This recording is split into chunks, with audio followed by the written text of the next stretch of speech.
Hey, it's Catherine Barnes again, coming at you from the underground parking structure of Doom, where I make my little videos about grief. And I'm gonna make another one because I was watching my last video and I think I was remiss not to also talk about the grief that is occurring because of current events. You know, because of Texas, because of Buffalo, because of all this business with the Supreme Court. And one of the things I've really been struggling with lately is that tension, that conflict between my own personal grief at my transition out of my job and then the larger collective grief with all of these things that are going on. And so I'll feel frustrated with myself because I'll think, okay, well, why am I so sad about my own personal business when all of these big, scary, horrible things are happening at the group level? You know, why can't I be more upset about that? And sometimes I'll even feel frustrated because I feel like I'm expected to be upset about that and not be upset about the stuff that I'm going through, if that makes any sense.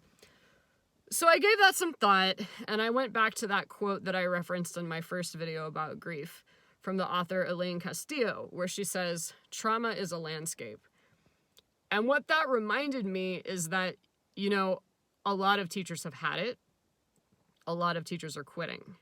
So I'm probably not the only teacher who is in this position where I'm leaving a job and a program that I created that was so important to me, and I'm having a lot of sadness about it, even though it's the right thing to do. And I'm also struggling with all of this stuff that's going on at the macro level.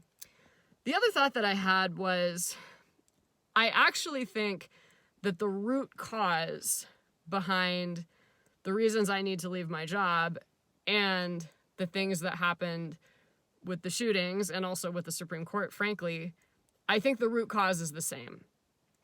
And that root cause is that the dominant American culture does not value life. Because there's a big difference between being pro-birth and pro-life. And the folks that are opposed to abortion are pro-birth. Because if they were really pro-life, what they would be doing is working to increase social support, to increase parental leave, to increase teacher salaries, you know, the people that help to take care of the kids. They would be working for subsidized daycare. That's pro-life. Those are life-enhancing policies, okay? Oh, and gun control, P.S., that's a big one for being in favor of life. Teachers support life. Teachers work hard to support the next generation. And the fact that we have to fear that there are going to be school shootings, I mean, even at the very posh and shishi private institution that I work at, we had an active shooter drill where all the teachers had to come to campus. This was in 2019 before the pandemic started. It was a professional development day. We all had to come to campus, and we spent the day practicing barricading doors and being shot at with Nerf guns so that we could practice what we would do if there was an actual school shooting on campus. And it was really upsetting, and it was really ridiculous. And I remember thinking, like, what has our society come to? Like, this is no longer a civilization if these are the kinds of things that we have to do, okay? And I bet you that this is a reason that a lot of teachers are leaving. Now, I'm not leaving because I fear for my life in this way. I'm leaving because I'm not being compensated adequately for what I'm doing, and I'm not being given the tools that I need to do my job.